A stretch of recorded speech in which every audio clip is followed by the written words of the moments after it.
Next topic is subtraction. So, subtraction ఎలా చేస్తాం అనేది మనం ఆల్రెడీ చిన్నప్పుడు నేర్చుకున్నాం. పెద్ద నంబర్ నుంచి చిన్న నంబర్ సబ్ట్రాక్ట్ చేస్తాం. అంతే కదా! సో, అది ఒకవేళ సబ్ట్రాక్ట్ అవ్వకపోతే ఏం చేస్తాం? బారోయింగ్ తెచ్చుకుంటాం. ఓకే.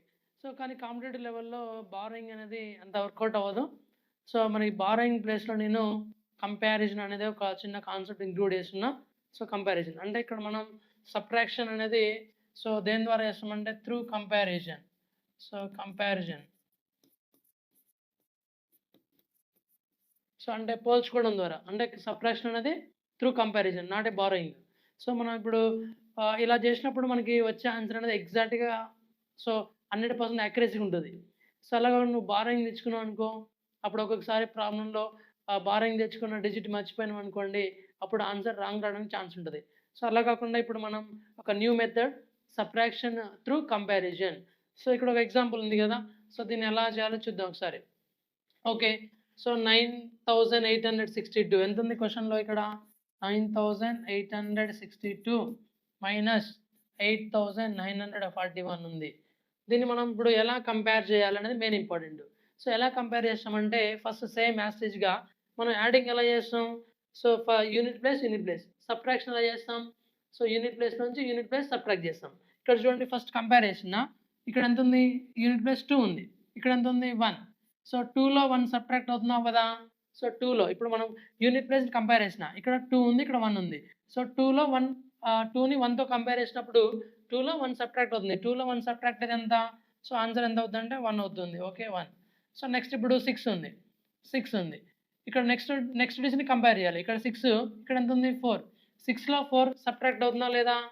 6లో 4 సబ్ట్రాక్ట్ అవుతుంది. 6లో 4 సబ్ట్రాక్ట్ అయితే ఎంత? సో, 2. 6లో 4 సబ్ట్రాక్ట్ అయితే ఎంత అంటే 2. సో, నెక్స్ట్ ఇప్పుడు ఇక్కడ 8 ఉంది. సో, 8లో 9 సబ్ట్రాక్ట్ అవుతుందా?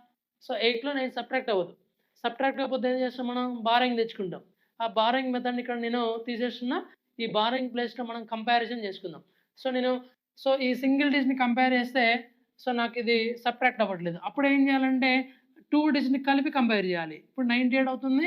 ఇక్కడ 89 అవుతుంది. సో, మరి 98లో 89 సబ్ట్రాక్ట్ అవుతుందా అవ్వదా? 98లో 89 సబ్ట్రాక్ట్ అవుతుంది. 98లోంచి 89 సబ్ట్రాక్ట్ అయిపోతే ఆన్సర్ ఎంత ఉంటదంటే that is equal to so, ఇక్కడ 98లోంచి 89 సో, 9 వస్తుంది. ఎంత వస్తుంది ఇక్కడ? సో, 9 వస్తుంది. అంతే కదా! సో, 98లోంచి 89 సబ్ట్రాక్షన్ చేయాలి. సో, ఇక్కడ 9 వస్తుంది. మరి ఇప్పుడు చూడండి జనరల్‌గా ఇంకొకటేందంటే ఒకవేళ ఇది లాస్ట్‌లో అయిపోయింది కాబట్టి ఓన్లీ సింగిల్ డిజిట్ పెట్టాలి.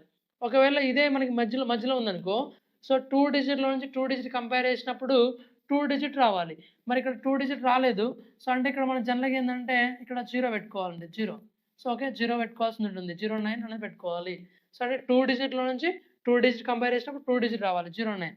So, what is answer? దీని ఆన్సర్ ఎంతంటే so, 921 is the exact answer. So, 921 అనేది ఆన్సర్ అవుతుంది. సో, దీని ఉద్దేశ్యం ఇక్కడ 0 ఎందుకు పెట్టిండంటే ఇది లాస్ట్‌లో ఉంది. సో, లాస్ట్‌లో ఉన్నప్పుడు 0 పెట్టుకున్నా పెట్టుకోకపోయినా ఏం కాదు. కానీ ఒకవేళ ఇదే మనకి మధ్యలో వచ్చిందనుకో అప్పుడు ఇక్కడ 98లోంచి 89 సబ్ట్రాక్ట్ చేస్తే 9 అని పెడతాం. అక్కడ 0 పెట్టకపోతే క్వెషన్ రాంగ్ అవుతుంది.